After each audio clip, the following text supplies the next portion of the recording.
हिंदू धर्म के अनुसार कर्मों की गति के अनुसार व्यक्ति को दूसरा जन्म मिलता है। वही जन्म आपको किस योनि में मिलेगा, इसका निर्धारण भी कर्मों के अनुसार ही होता है। यदि किसी को अभी तक जीवन नहीं मिला है तो फिर वह प्रेत योनि में चला जाता है, और यदि कर्म अच्छे किए हों तो पितृलोक या देवलोक में कुछ काल के लिए रहने के बाद पुनः मनुष्य योनि में आना पड़ता है। निश्चित है कि जिन्हें प्रेत योनि मिली है और जो पितृलोक चले गए हैं उनके लिए भी श्राद्ध कर्म किया जाता है। लेकिन जिन्होंने दूसरा जन्म ले लिया है, क्या उन्हें भी श्राद्ध कर्म का फल मिलता है? दोस्तों, इसी विषय के बारे में आज के इस वीडियो में हम जानने का प्रयास करेंगे। तो आप सभी से अनुरोध है कि हमारे साथ वीडियो को अंत तक जरूर देखें। नमस्कार दोस्तों, स्वागत है एक बार फिर से आप सभी का हमारे चैनल दैविक गुरु पर। दोस्तों, गति के कई प्रकार बताए गए हैं।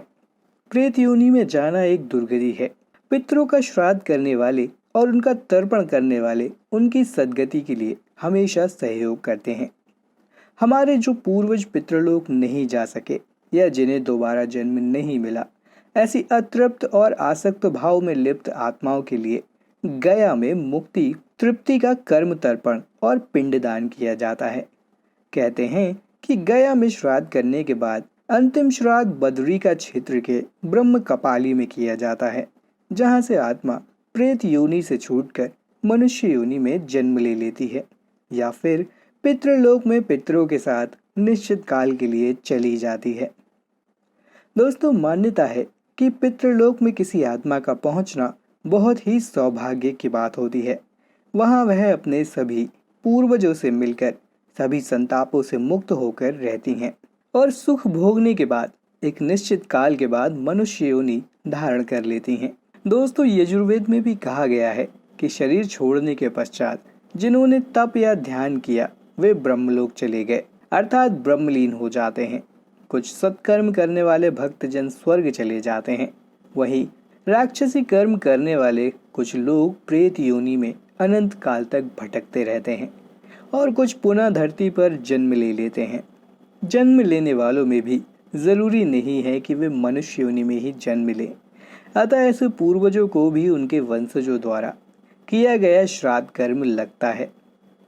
दोस्तों, दरअसल शास्त्रों में कहा गया है कि हम अन्न जल को अग्नि को दान करते हैं।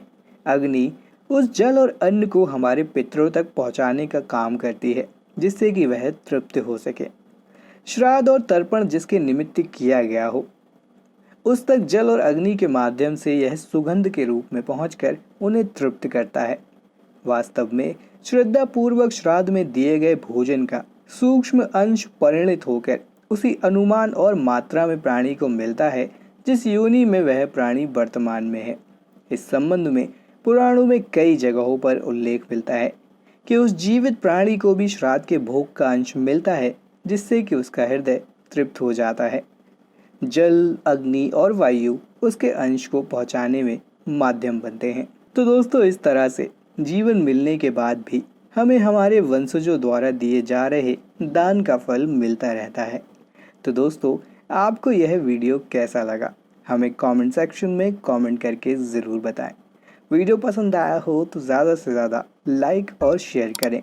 अगर आपने अभी तक चैनल को सब्सक्राइब नहीं किया है तो चैनल को सब्सक्राइब करें और जुड़े हमारे चैनल दैविक गुरु के साथ।